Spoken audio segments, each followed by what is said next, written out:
I once was a prisoner of shame. I remember when I was a little girl and I was going into the first grade. I was one of those little girls that wanted to take on the world. Teachers just thought I was a little agitating, and I was. But I noticed something, that all the other students were understanding reading. And no matter how hard I tried or what I did, I couldn't comprehend it. Letters, words, and sounds were a complete mystery to me. I was diagnosed dyslexic, but in the 6th grade, I came up with a defense mechanism. I will never read another word again. Why? Because I will never remind myself that I can't. Now, you're wondering how'd that work out for me? Well, it worked very well. In high school, I lied, I cheated, I manipulated, and I hid. In class, I hid under the desk. I hid behind students. I lied to get out of class, to hide in the hallway, and in the restroom. I lied so well that my senior year, I had 2 lunch periods. I manipulated some of my really smart friends into giving me all the answers to the tests, and I cheated on every test I possibly could. I graduated high school with a high school diploma, a driver's license, and a 3rd grade reading level. And I felt a little invincible until I realized very quickly that all the skills I learned in high school weren't going to work for me out in the real world. And the first year out, I was fired from 15 jobs. And I remember I was driving down the road after an interview, and it went terribly wrong, this interview. And see, I can always get the job. It's keeping it, that was my problem. But this time, I couldn't even get the job. And I was crying, I was having a little breakdown, and I was like, God, I know. If you just show me the right sign, if you just point me to the right direction. I had no idea I had to fail 100 more times before I could read that sign. And one of those failures was me becoming a waitress. Now, I worked the lunch shift. Soups, salads, and sandwiches. I put everything in the computer, and it went back to the cooks. I memorized the menu. I was set, and for 2 days, I did it really well until I had that one customer. You know, that picky one? Extra salad dressing, minus croutons, no carrots, extra tomatoes, on and on and on. And no matter how hard I tried, I couldn't get the order right, and I just kept on coming back with the chef salad that wasn't right, to the point where that customer got so frustrated with me, he threw that salad at me. And I remember standing there dripping with salad dressing, and everybody looking at me. I walked out of that restaurant, I jumped in my car, and that was the last time I was a waitress. I found the perfect job. I worked in the back of a big department store in the stockroom. I hid back there. No one knew I worked there until one day where I found myself in layaway. And the problem was, I have to put all these people in the computer. And there are 6 people in line, and their carts are full of merchandise. But the problem is, I can only spell 4 words. Cat, rat, bat, and I know the lady that's standing in front of me, I know her name is not Pat. So I take a deep breath and I say, hi, welcome to layaway, may I get your first name? Jibber jabber.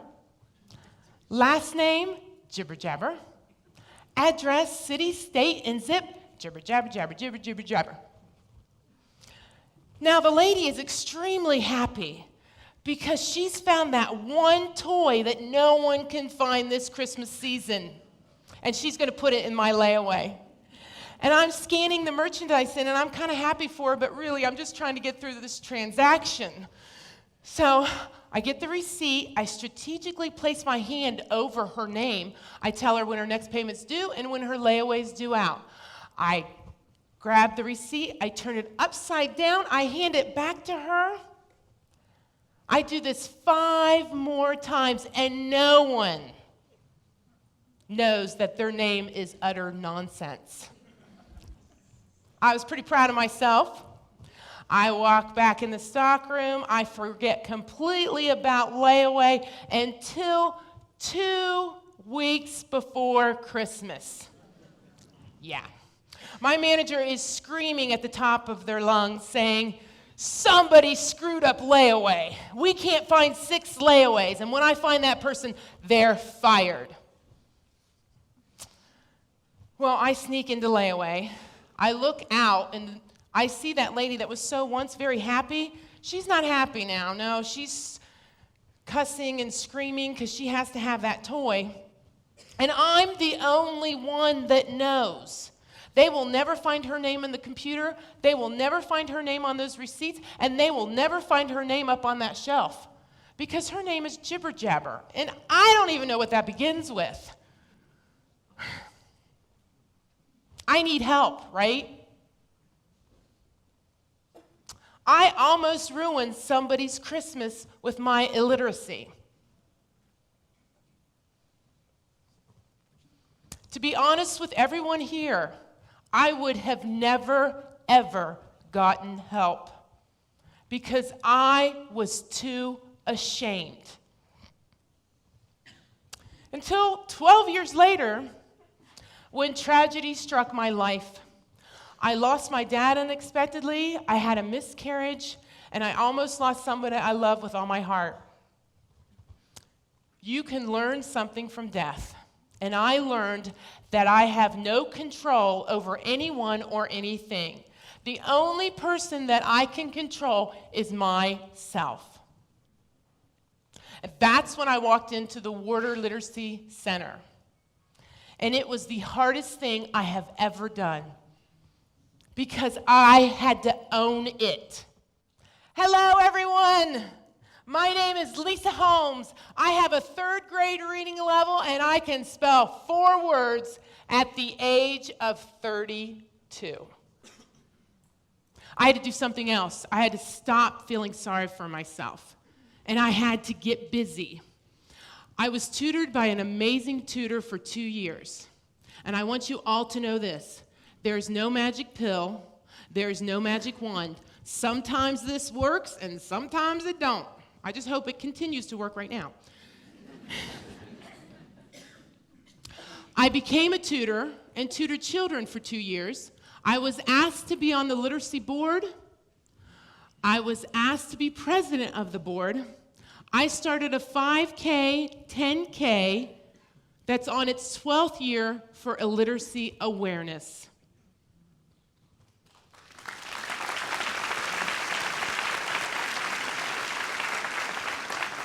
I do not have a college education, but what I have is what most of you do not have. I have a master's in failure. And with failure comes determination. And I am determined to put a spotlight on illiteracy. Did you know that the cost of illiteracy to businesses and taxpayers is $20 billion a year? 63 to 70% of our prison inmates are functionally illiterate. That means they read below a 4th grade reading level. We must have a new conversation about illiteracy. It affects us all, and I would like to start that conversation out. Why is it less shameful for someone like me to go to prison than to get help? Why do we shame our young children over a test, which shames our parents, our teachers, and our communities?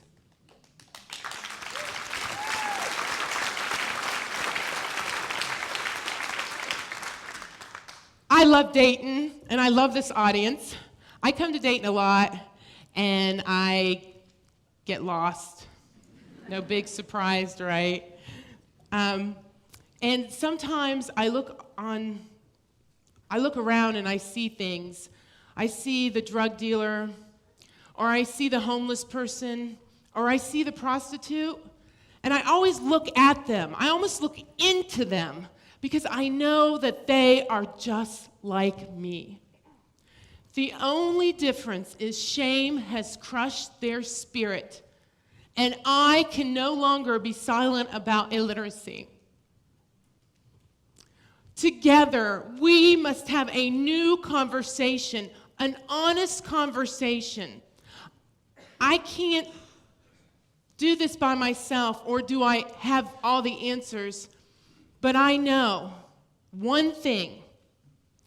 If we really talk about the shame that surrounds illiteracy, we have a fighting chance to end it.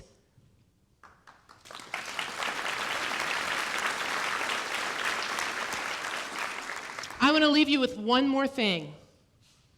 I once was a prisoner of shame. I was afraid to read a single word. Now I'm a librarian.